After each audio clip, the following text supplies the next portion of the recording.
boutonne est là, impeccable. Il a couru à Cagnes lundi, donc là il va décompresser, et puis quand j'aurai un bon engagement, 3 semaines avant, il commence à retravailler dur. Oui, comme une fois il a couru.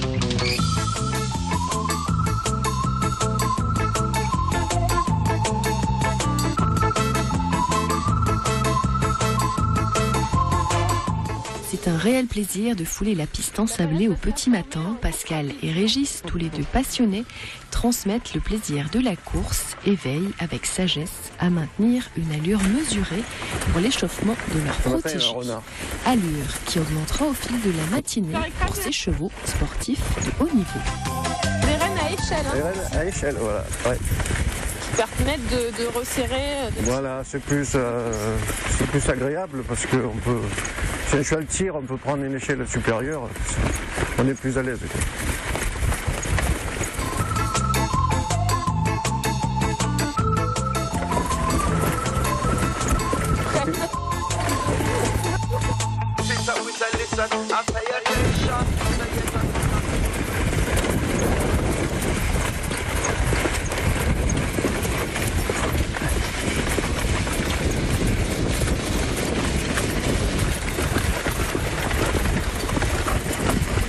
Le parcours, l'entraînement, puis voilà.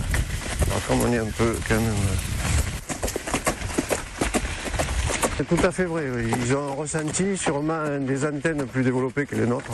Et il faut être bien dans sa tête si on veut que le cheval soit bien dans la sienne. Il ne faut pas être angoissé ni énervé parce qu'ils le ressentent. Et de leur côté, ils ne travaillent pas correctement. Les efforts violents le fait l'été, le bonheur, pour pas qu'ils aient trop chaud. Donc pour pas que le cœur monte trop haut et de l'handicaper, puis il perd beaucoup trop d'influx, il perd trop de poids, tout ça, il faut faire attention. Donc on les travaux rapides en premier, puis après les balades après, parce que bon, c'est moins important. Il a transpiré quand même, hein, mine de rien. Ouais, mais ça c'est le gras. Et des grosses fesses. Enfin bon, le jour de la course c'est différent quoi. Après ils ont réhydratant, c'est ancré, ils connaissent.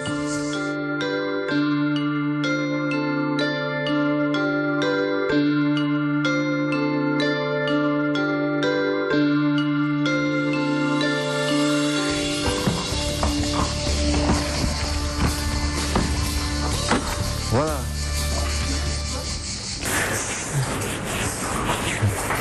Ouais, ils s'amusent là, hein. Ils sont contents. Hein.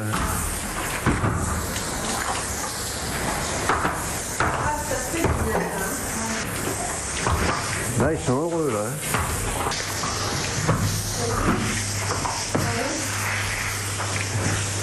C'est 700 mètres et la ligne droite fait 700 mètres aussi.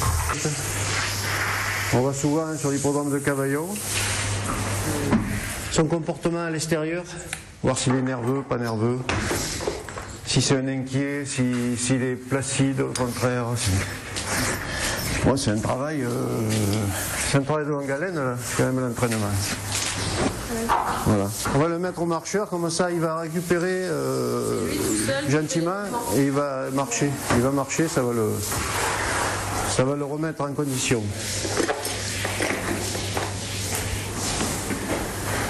Un petit coup.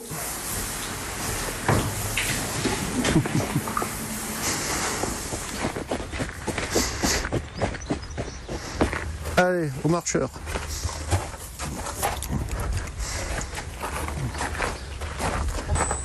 Attends. Je ne peux pas ressortir. Communiqué, en fait. Oui, oui. Oblige à tourner. Voilà. Ils sont... Ça s'appelle comment ce manège? Bon, moi j'appelle ça un marcheur. Marcheur. Un marcheur à liberté, voilà. Avant, on avait les anciens, on les attachait. Mais ils avaient trouvé le coup, ils tiraient dessus, ils arrêtaient.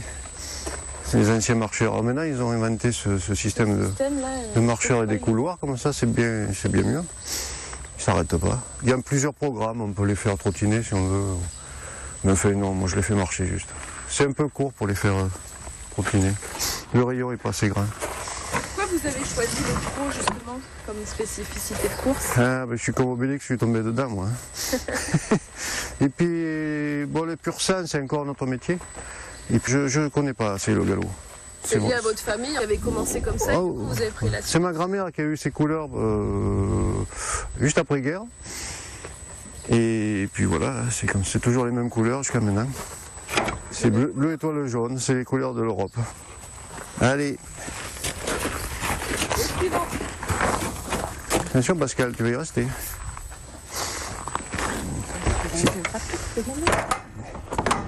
Voilà, là ils vont rester quart d'heure, 20 minutes, le temps que le cœur redescende, et puis ils vont sécher en même temps. Voilà, et le temps qu'on prépare les autres, et puis on reviendra les chercher.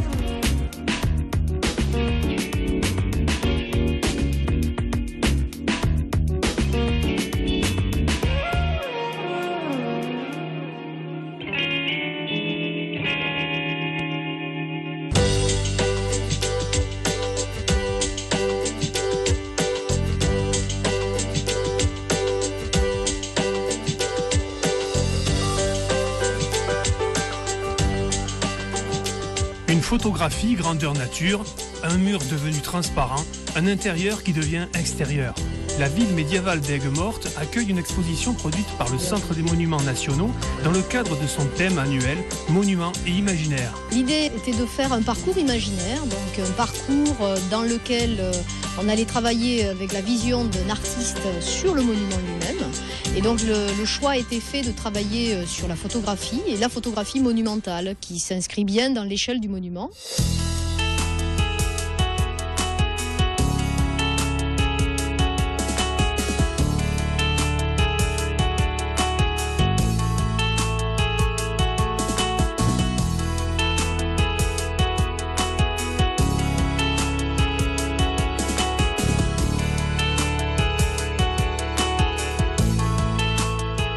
Renate Buser, artiste suisse, ouvre les tours et les remparts du site médiéval en jouant sur les espaces réels et les espaces imaginaires. Et c'est un jeu avec des perspectives qui sont photographiées et des perspectives qui sont réelles. C'est toujours une relation entre le dedans et le dehors aussi. Ce qui m'intéresse beaucoup, c'est la relation entre image et espace. On est entre le trompe-l'œil et l'illusion. C'est-à-dire vous pouvez maintenant parcourir les remparts d'Aigues-Mortes et tout d'un coup vous allez avoir une perspective qui en fait n'existe pas autrement qu'en image, comme par exemple installer sur le phare l'escalier en colimaçon qui permet d'y accéder.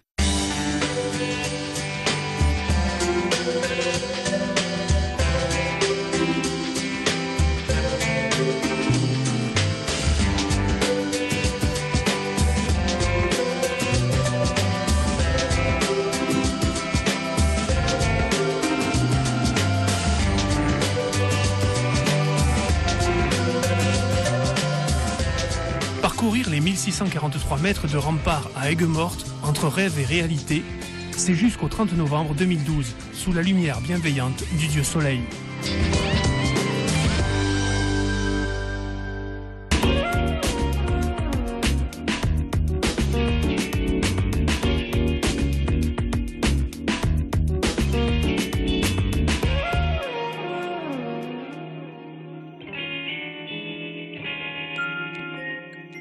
Alors vous êtes ostéopathe pour chevaux, Pascal? Oui. Vous avez appris votre métier, vous avez suivi une formation? Oui. Et vous apprenez tous les jours parce qu'on apprend tous les jours. De toute façon, tous les chevaux sont un enseignement. Parce que déjà, par rapport aux lésions, ils ne réagissent pas de la même façon. Donc finalement, quand on vous appelle en vous disant « mange pas, gna gna gna, il a mal au dos, il a mal ci », bon, c'est vrai que ça nous donne une indication, mais souvent, les symptômes ne sont pas forcément les mêmes chez chaque cheval. Bon, il y a des choses qui se ressemblent quand même beaucoup. Moi, je pratique une ostéopathie énergétique. Je fais du crânien, du viscéral, du fascia. Je ne fais pas que du structurel, donc je remets en ligne au niveau énergie. J'équilibre en fait. Vous équilibrez les îles. Voilà, j'équilibre. Donc ça nous permet, comme là par exemple sur ce cheval-là, on a un léger déséquilibre au niveau du frontal à droite, qui fait que je vais remonter. Bon ben lui c'est un poulain. Je l'ai pas mal manipulé. J'ai déjà manipulé une fois ou deux. Et puis là Qui laisse ça en fait parce que je le sens là. Ah oui. Voilà. Donc vous faites quoi? Vous les touchez souvent les chevaux pour voir si... Souvent, moi rien que quand je suis ici, que je fais le pansage et tout ça, je m'aperçois de choses. Bon après quand ils les travaillent maintenant, ils ont l'habitude, que ce soit mon fils ou mon mari, donc ils me disent bon, il y a quelque chose qui va pas, celui-là il est pas droit, il tourne pas à gauche, il tourne pas à droite, il envoie pas les pattes, il faut faire ci, ça. Avant de passer, si vous voulez, à mettre du matériel pour pouvoir mettre des barres, des piquants ou des choses comme ça, avant de faire ça, moi je regarde s'il y a quelque chose à améliorer. Bon, des fois c'est parce que le cheval il veut pas, c'est une défense ou des choses comme ça, donc fatalement, en provoquant la défense, il a provoqué quelque chose, mais une fois que ça s'est rentré dans l'ordre, logiquement, on a plus trop de problèmes. Bon, lui, vous voyez, il a une cloche. L'entraîneur, il a mis une cloche, donc c'est parce que là, cette patte-là, il l'envoie pas. C'est pas bien. Bon, c'est un cheval qui a 2 ans, qui est très grand, donc qui est en pleine croissance. Donc on a un petit déséquilibre au niveau de son garrot, ce qui fait que ça le fait pousser plus à gauche qu'à droite. Et alors, du coup, il vient se stepper avec le postérieur. Donc il se fait mal là. Donc c'est pour ça qu'il lui met une cloche. C'est toute une science du corps. Voilà. Oui, après, bon, c'est ce qui est intéressant. Après, c'est justement ce que ressentent les cavaliers, ce que ressentent les drivers, parce que après, on a justement beaucoup d'informations de ce qui se passe effectivement par rapport à la normale. Voilà. Ouais, c'est vraiment un travail d'équipe, quoi. C'est lié avec ce qu'ils vont vous dire. Vous allez voir les anomalies. Donc bon, l'ostéopathie équine, ça se développe beaucoup. Après, ça reste quand même assez compliqué, mais je pense qu'il y a une importance fondamentale là-dedans, c'est de connaître bien les chevaux. Parce que bon, c'est vrai qu'au niveau, après bon, on connaît l'anatomie, mais c'est leur fonctionnement qui est très important. Et moi, je vis avec depuis plus de 30 ans. Et donc, fatalement, il y a des choses que j'ai appris, que j'apprends des chevaux, et des comportements de chevaux qui m'aiguillent sur des fois la lésion qu'il peut avoir. Pourquoi on en est arrivé là? Des fois, c'est ça qui est important. Voilà. Là, vous faites quoi? Vous massez dessous? Non, alors là, je rééquilibre. La sangle est un petit peu blessée. Bon, c'est pas grave, c'est une petite grosseur qui va s'atténuer toute seule. Après, je travaille au niveau du fascia pour pouvoir le décrocher. Voilà. Et là, en même temps, on fait lâcher en haut pour avoir cet équilibre à ce niveau-là. Donc, on continue tout droit. Et tout le reste, c'est pas mal. Bon, ce cheval-là, c'est pas la première fois que je le vois, hein, donc ça, je sais. Je savais que devant, il faudrait que j'y revienne. L'avantage, c'est ça, c'est que bon, comme je suis sur place, je l'ai fait par... voilà.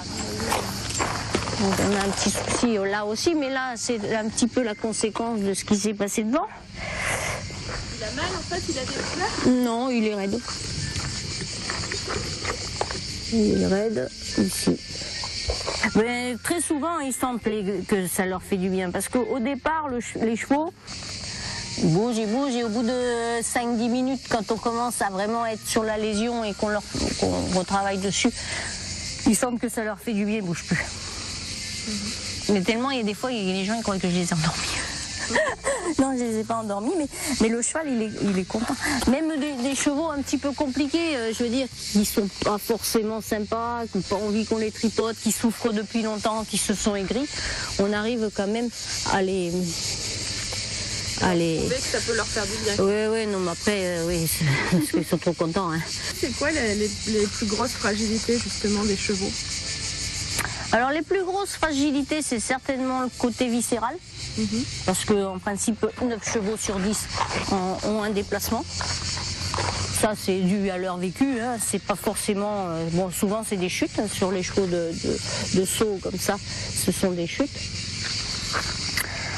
Ensuite... après, on a pas mal de problèmes de lombaire, de bassin, d'équilibrage, parce que finalement, le problème viscéral, il se reporte fatalement à ce niveau-là. S'il se blesse à une jambe, on est obligé de la battre? Ah, ben maintenant, il y a quand même beaucoup de fractures, on les abat. Beaucoup de progrès, mais maintenant c'est quand même expérimental. On n'a pas, suivant comment c'est cassé, c'est pas faisable. D'abord parce que le cheval il souffre trop, il se met en colique et il va mourir quand même de toute façon. L'ostéopathe équin connaît sous le bout des doigts l'anatomie du cheval, mais l'écoute et l'attention participent aussi du bon geste pour aider le praticien à soulager l'animal. Voilà. Bon, en fait, on se sert un petit peu des appuis du cheval, hein, parce que manipuler, quand on doit faire du structurel, comme lui là dans son sacrum, on donne en fait l'indication, et le cheval il le fait un peu tout seul.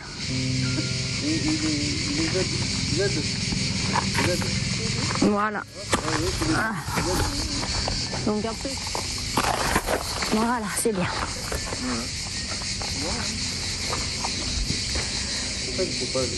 Bon, ça passe. Il est en train de monter derrière, donc c'est pas hyper équilibré, mais ça fonctionne. Dès que vous le touchez, il avance, c'est normal. Ah oui, là, les 2 fois qu'il a bougé, c'était normal, oui, tout à fait. C'est pour ça qu'on fait en extérieur, du coup. Ouais, j'aime bien, parce que après, il y a des chevaux un petit peu difficiles, ou alors quand il y a beaucoup de mouches ou des trucs comme ça, je les fais au box. Mais... Vous prenez pas sous le pied? J'essaye. Mais sous du bois, j'en prends pas. Après, c'est une relation entre le cheval et l'ostéo, quoi, je veux dire. Et donc, en principe, ça se passe pas trop mal. Après, on n'est pas à l'abri de rien. On peut le laisser comme ça aujourd'hui. C'est bon? Voilà. On rentre au box alors? C'est bon, tu peux aller te reposer, mon gars.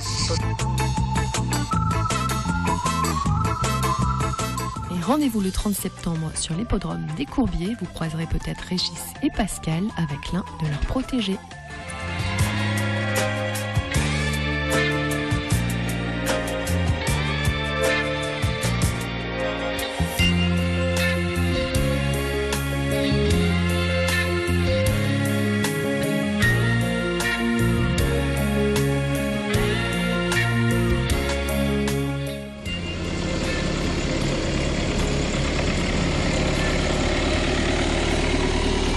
Adriana de Nîmes et Amelise sont en train de faire leur training en compagnie de Régis Julien, ici au Haras, près de Marguerite.